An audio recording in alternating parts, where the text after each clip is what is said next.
plus Bartimée créaillait, plus Jésus pouvait tout simplement entendre, plus Jésus pouvait s'arrêter. Plus tu montes dans la vie de prière, plus Dieu s'arrête, plus Dieu s'intéresse de ta personne, plus Dieu il est censé tout simplement à te faire du bien.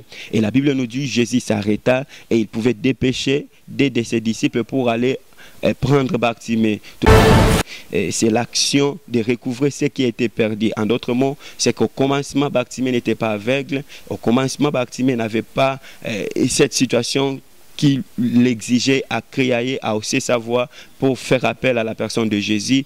Au commencement, il n'en avait pas cette conditionnalité. Peut-être que toi aussi, au commencement, tu n'avais pas la conditionnalité dans laquelle ou à laquelle tu te retrouves actuellement, mais il te faut tout simplement de t'approcher auprès du Seigneur. Peut-être que toi, tu cries pour recouvrer quoi. Mais ce matin, j'aimerais que tu cries plus fort pour que tu recouvres ta vie, parce que la vie, c'est tout ce qu'il nous faut. Parce que sans la vie, il nous sera difficile de vivre dans notre époque, dans notre temps. Parce que sans la vie, tu seras tout simplement compris comme étant un aveugle, celui qui est censé tout simplement de suivre les autres, des suiveurs des autres. Tu ne dois pas être un suiveur des gens simplement parce que tu as la vie en Jésus-Christ. Tu as la vie en Jésus-Christ. Simplement parce que Jésus nous a tout donné.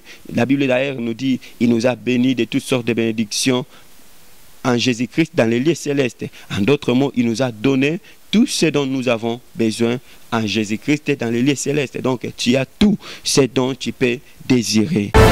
Recouvre toujours ce dont tu as perdu. Et Jésus est là, disposé. Et il se dispose toujours à pouvoir te donner ce dont tu as perdu. Simplement. Bien-aimés dans le Seigneur, partout où vous nous suivez à travers le monde, j'aimerais bien que votre personne laisse au jour un attachement à notre émission, simplement parce que ce n'est qu'une émission qui nous donne la chance tout simplement de dépêcher ou de laisser au jour la grâce que Dieu nous a accordée dès la fondation du monde. Bien-aimés dans le Seigneur, nous sommes rapidement dans les livres de l'Évangile selon Marc au chapitre 10. La Bible nous parle de l'histoire d'un homme au nom de Bartimée. La Bible nous dit ceci. Ils arrivèrent à Jéricho et lorsque Jésus en sortit avec ses disciples et une assez grande foule, un mendiant aveugle, Bartimée, fils de Timée, était assis au bord du chemin. Il entendit que c'était Jésus de Nazareth et s'est mis à crier, Fils de David, Jésus, aie pitié de moi. Plusieurs lui faisaient des reproches pour le faire taire. Mais il criait d'autant plus, Fils de David, aie pitié de moi. Jésus s'arrêta et dit, appelle-les. Ils appelèrent l'aveugle en lui disant, prends courage, lève-toi, il t'appelle. L'aveugle jeta son manteau, s'éleva d'un bond et vint vers Jésus. Jésus prit la parole et lui dit, que veux-tu que je te fasse, Rabouni? Lui répondit l'aveugle, que je recouvre la vie. Jésus lui dit, va, ta foi t'a sauvé. Aussitôt, il recouvra la vie et s'est mis à suivre Jésus sur les chemins. Amen. Donc, les thèmes que nous abordons ce matin ou c'est à n'importe quelle heure que vous pouvez tomber sur notre émission, c'est celui de vous dire, ou c'est celui que nous avons intitulé en d'autres mots, c'est-à-dire que tu dois recouvrer la vie. Amen. Le recouvrement de la vie en d'autres mots. Et la Bible nous parle d'un homme qui était au bord du chemin, son nom était Bartimée. Et Bartimée, il était aveugle, il était mendiant, il était tout ce dont la Bible a essayé à donner comme mot juste partant de son existence dans le monde où nous sommes. Et la Bible nous dit la chance qu'il avait eue parce que Jésus sortait quelque part et arrivait à Jéricho, là où se trouvait l'aveugle. Je suis venu dire à quelqu'un, Peut-être Jésus n'était pas encore venu dans ta vie. Il y a de cela 10 ans, 20 ans, 40 ans ou 50 ans. Peut-être Jésus, il a eu à visiter les autres, mais pas ta personne encore. Mais ce matin ou cet après-midi ou cet avant-midi, il me dit de te dire, il est déjà tout près de toi. Il est devant ta personne. Il est sur ton chemin. Il est dans ta maison. Il est partout où tu me suis à ce moment. Et lorsqu'il arrive, la Bible nous dit, à Jéricho, lorsqu'il arrivait, et la Bible nous dit, une grande foule faisait route ensemble avec lui. Je suis venu dire à quelqu'un, Jésus fait toujours route ensemble avec une grande foule.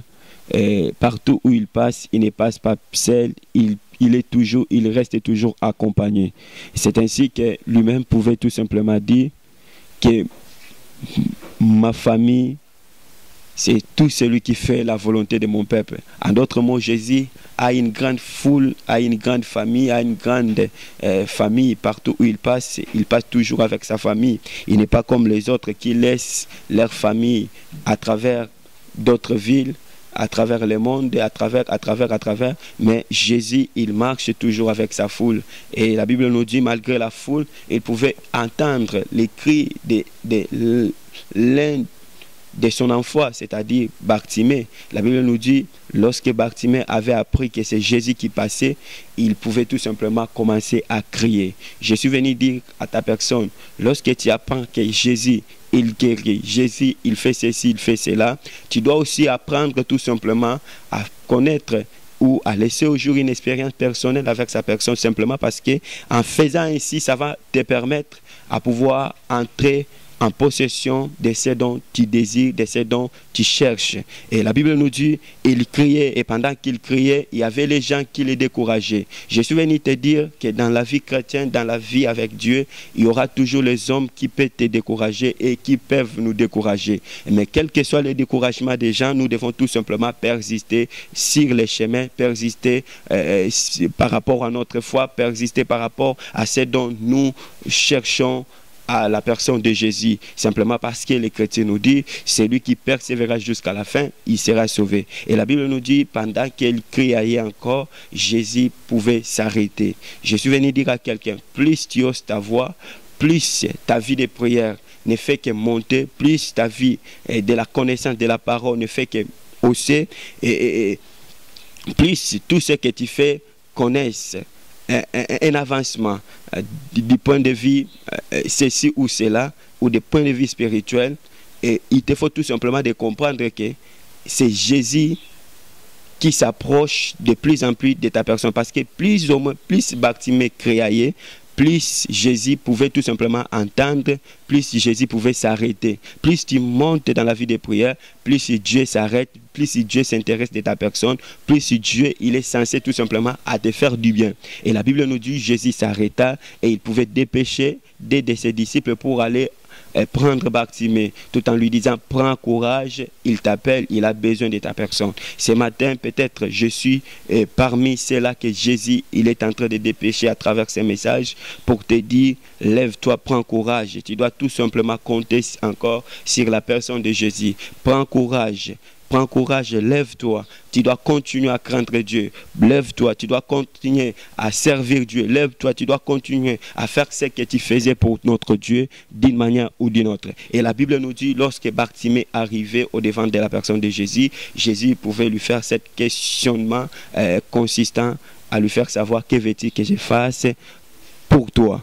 Et la Bible nous dit, Bartimée voulait à ce qu'il puisse avoir la vie. Et dans les termes de la Bible utilise qu'il recouvre la vie. Donc, partout on parle de recouvrement, parce que recouvrement ou recouvrer, ça sort du recouvrement. Or, le recouvrement, c'est l'action de recouvrer ce qui a été perdu. En d'autres mots, c'est qu'au commencement, Bartimée n'était pas aveugle. Au commencement, Bartimée n'avait pas cette situation qui l'exigeait à crier, à hausser sa voix pour faire appel à la personne de Jésus. Au commencement, il n'en avait pas cette conditionnalité. Peut-être que toi aussi, au commencement, tu n'avais pas la conditionnalité dans laquelle ou à laquelle tu te retrouves actuellement, mais il te faut tout simplement de t'approcher auprès du Seigneur, parce que quand le Seigneur est devant ta personne ou devant ton histoire ou ton activité, c'est dont tu lui présentes, c'est dont il est en face, recouvre toujours ce qui lui a été perdu. Et la Bible nous dit, aussitôt même, il recouvra la vie et Jésus l'avait tout simplement dit, va, ta foi t'a sauvé. Et ce qui nous intéresse, partant de cette lecture, n'est autre sur ce que le recouvrement de la vie. Et la Bible nous dit, Bartimée criait pour recouvrer la vie. Je ne sais pas, peut-être toi tu cries pour recouvrer quoi. Mais ce matin, j'aimerais que tu cries plus fort pour que tu recouvres ta vie, parce que la vie, c'est tout ce qu'il nous faut. Parce que sans la vie, il nous sera difficile de vivre dans notre époque, dans notre temps. Parce que sans la vie, tu seras tout simplement compris comme étant un aveugle, celui qui est censé tout simplement de suivre les autres, de suivre des autres. Parce qu'au temps de la fin, quand quelqu'un n'a pas de vie, quand quelqu'un n'a pas une vision claire, il doit tout simplement être un suiveur. Parce que l'autre a fait ceci, moi aussi je dois le faire. Parce que l'autre est arrivé dans tel ou tel autre endroit, moi aussi je dois normalement arriver pour trouver telle chose ou telle autre chose. Il a pu faire ça, moi aussi normalement je dois faire. Non, tu ne dois pas être un suiveur des gens simplement parce que tu as la vie en Jésus-Christ. Tu as la vie en Jésus-Christ. Simplement parce que Jésus nous a tout donné. La Bible d'ailleurs nous dit, il nous a bénis de toutes sortes de bénédictions en Jésus-Christ dans les lieux célestes. En d'autres mots, il nous a donné tout ce dont nous avons besoin en Jésus-Christ dans les lieux célestes. Donc tu as tout ce dont tu peux désirer. Et la Bible nous dit, Bartimée, il avait désiré la vie et Dieu l'avait accordé la vie. Je suis venu dire à quelqu'un, Jésus est en train de passer maintenant. Il se dirige dans un endroit où la Bible ne nous avait pas indiqué. Et je suis venu te dire, il est en train de se diriger quelque part. Il est en train de se diriger. Mais quitte à toi tout simplement de comprendre que Jésus passe. Jésus, il est entré dans sa trajectoire. Il est en train de faire tout ce dont il pouvait faire dans notre partant de sa trajectoire, partant de son parcours dans le monde où nous sommes, afin tout simplement de nous amener là où il devrait normalement nous amener, c'est-à-dire vers l'accomplissement de la prophétie du temps de la fin. Mais pendant qu'il passe, nous devons tout simplement être des hommes et des femmes bénéficiaires de la bénédiction ou des recouvrements de tout ce dont la Bible nous dit qu'il peut nous donner ou qu'il est en mesure de nous l'accorder. Parce que la Bible nous dit, tout ce dont vous demanderez au nom de Jésus ou à mon nom, comme disait Jésus, je le ferai pour que le nom du Père soit glorifié dans les Fils. Et la Bible nous dit, Bartimée, il avait vite compris que c'est Jésus qui passait, il devrait hausser la voix pour lui dire, aie pitié de moi. Je suis venu dire à quelqu'un, tu dois apprendre à s'humilier devant Dieu, tu dois apprendre à demander pardon à Dieu, tu dois apprendre à demander pardon à tes prochains, tu dois apprendre à demander pardon ou à solliciter le pardon de Dieu à chaque fois quand tu pêches, à chaque fois quand tu te retrouves écarté devant la personne de Jésus, éloigné devant sa divinité. Et la Bible nous dit, lorsqu'il créait ainsi, la Bible nous dit, il pouvait simplement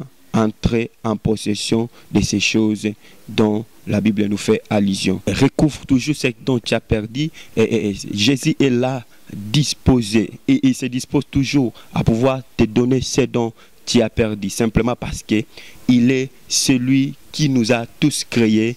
Et il ne nous avait pas créés tout en constatant qu'on n'est pas bon, qu'on a manqué ceci, qu'on a manqué cela. Parce que la Bible nous dit, lorsqu'il a créé les hommes, après la finalité de sa création, après la finalité de sa démarche débouchant à la création, il constatait, il laissait au jour un discours nous parvenant à dire que Dieu, il a constaté que telle chose était bonne ou telle chose était plus bonne, plus ceci ou plus cela. Et je suis venu te dire, dans le même cheminement d'idées, tu dois tout simplement recouvrer tout ce dont tu as perdu, quel que soit ce dont tu as perdu par ta tétitesse, quel que soit par les péchés, quel que soit par ceci. Mais il te faut tout simplement de reconnaître ce dont tu as perdu et de t'humilier devant Dieu comme Bartimée pouvait respecter cette démarche tout en disant, fils de David, aie pitié de moi. Et lorsque Jésus, il avait vite compris que telle personne, il a senti combien de fois il a été éloigné, il a perdu beaucoup de choses, combien de fois il est malheureux, parce que la Bible nous dit, sentez vos malheurs, et apôtre Paul nous dit, si dans cette vie seulement que nous espérons au Seigneur, nous sommes le plus malheureux de tous les hommes. C'est-à-dire, il faisait allusion d'une vie du péché, de la haine, de l'impudicité, de l'orgueil et de tant d'autres choses négatives. Mais la Bible nous dit, lorsque nous sentons combien de fois nous sommes éloignés de sa personne, nous devrions tout simplement retourner auprès de sa personne tout en utilisant tout simplement le mot juste qui n'est autre si ce n'est que demander le pardon, solliciter le pardon auprès de celui qui nous a créés. C'est ainsi que même dans la prière de notre Père, il pouvait tout simplement nous laisser l'ouverture de pardonner nos offenses comme nous pardonnons à ceux qui nous ont offensés. Et il te faut tout simplement de reconnaître combien de fois tu t'es éloigné de Dieu, tu t'es éloigné de sa personne. Il te faut tout simplement d'implorer le pardon de Dieu. Et lorsque le pardon de Dieu arrive, le pardon arrive avec une forme de restauration. Et quand la restauration se passe dans la vie d'une personne, c'est que la personne va recouvrer tout ce qui lui a été ravi par le diable, tout ce qui lui a été ravi par lui-même, par le monde, par je ne sais qui, dans le monde où nous sommes. Et c'est ce dont Dieu a pu à disposer pour vous et moi.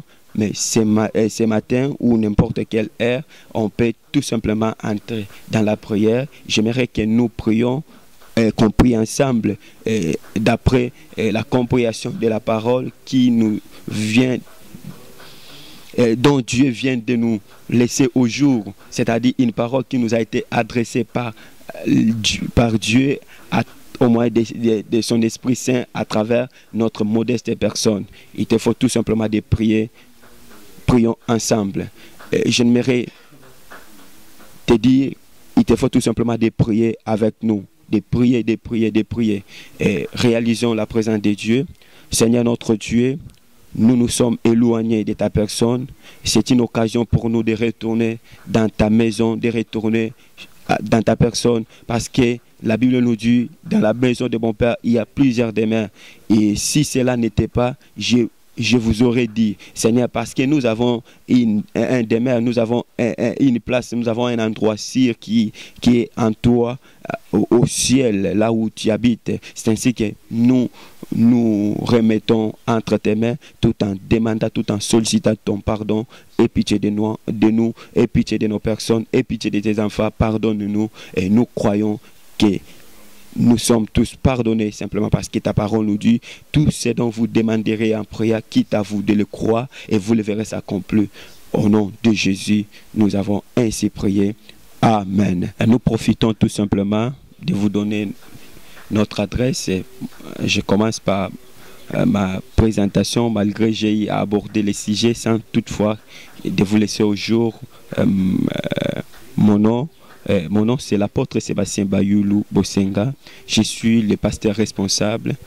Comme dans les jargons de tout le monde, on nous appelle le plus souvent les visionnaires de l'église. Les visionnaires de l'église, le rocher de la grâce, qui se situe actuellement à la première rue de Landos, au numéro 3.